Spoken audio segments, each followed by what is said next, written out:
रत्नागिरी जिल्ह्यात प्रथमच तृतीयपंथी स्वावलंबी व्हाव्यात, स्वतःच्या पायावर उभ्या राहाव्यात यासाठी रत्नागिरी नगर परिषदेच्या माध्यमातून केंद्र व राज्य पुरस्कृत दीनदयाळ अंत्योदय योजना व राष्ट्रीय नागरी उपजीविका अभियान राबवण्यात आले आहे। रत्नागिरी नगर परिषदेच्या वतीने या उपक्रमाला सुरुवात केल्याने निश्चितच एक चांगले कार्य असण्याच्या प्रतिक्रिया उमटत आहेत। किन्नर अस्मिता स्वयंसहायता बचत गट स्थापन करण्यात आला असून प्रथमच तृतीयपंथीयांसाठी रत्नागिरी जिल्ह्यातील पहिला बचत गट रत्नागिरीत स्थापन करण्यात आला। या बचत गटाच्या माध्यमातून तृतीयपंथीयांना रोजगाराची संधी उपलब्ध होईल आणि त्यांचे जगणे अधिक सुलभ होईल असा प्रयत्न आहे। यासाठी स्वतः तृतीयपंथीयांनी पुढाकार घेतल्याचेही म्हटले जाते।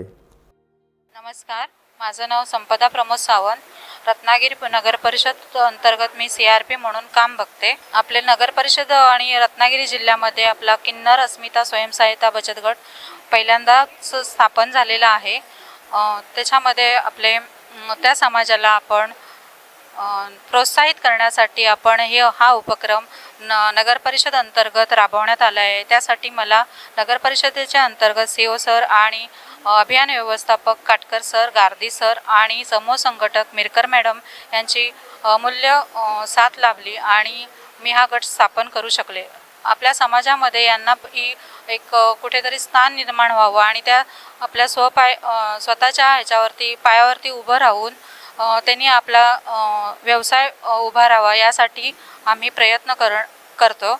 आणखीन समाजाचं त्यांच्याशी असलेला दृष्टिकोन बदलावा, त्यांनाही कुठेतरी समाजामध्ये मान सन्मान मिळावा यासाठी आम्ही प्रयत्न करू। नमस्कार, मी पल्लवी प्रकाश परब, रत्नागिरी जिल्ह्यामध्ये ॲज अ सोशल वर्कर म्हणून मी काम करते।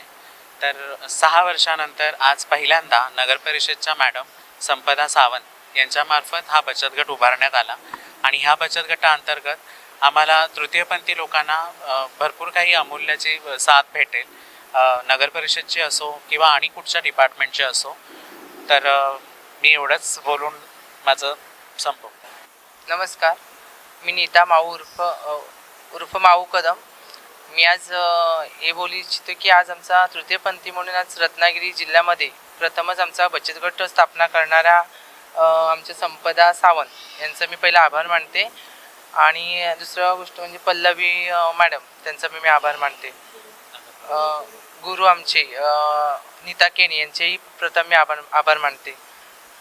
ह्या गोष्टी आज आमच्याकडे बघण्याचा या रत्नागिरी या बाहेर ऑल महाराष्ट्रामध्ये आमच्याकडे किन्नर समाजाकडे बघण्याचा दृष्टिकोन जरा समाजाने चेंज करावा या दृष्टिकोनाने आम्ही पुढे जाण्याचा पावलापावली प्रयत्न करतोय। संकल्पना रत्नागिरीमध्ये आम्ही स्थायिक आहोत, एक 10 ते 12 जणी। तर आम्हाला इथे स्थायिक व्हायचं आहे आणि आहोतच आम्ही या स्थायिक। तर आम्ही विचार करतोय की आम्हाला पुढे आमच्याकडे बघण्याचा दृष्टिकोन वेगळा झाला पाहिजे आणि आम्हाला पुढे व्यवसाय गोष्ट आहे की आम्हाला टाळ्या वाजवूनच असं पोट भरलं नाही पाहिजे की आम्ही कुठेतरी 4 पैसे नोकरी करू शकतो या व्यवसाय चालू करू शकतो। ह्या गोष्टीकोनाने आम्ही आज बचत गट स्थापना केला आहे। यासाठी मी नगर परिषदेचे आभार मानते आणि ज्यांनी आम्हाला प्रोत्साहित केलं त्यांचे मी हात जोडून आभार मानते। टाइम्स डिजिटलला लाईक करा, सबस्क्राईब करा, शेअर करा आणि बेल आयकॉन दाबायला विसरू नका। पाहत रहा टाइम्स डिजिटल।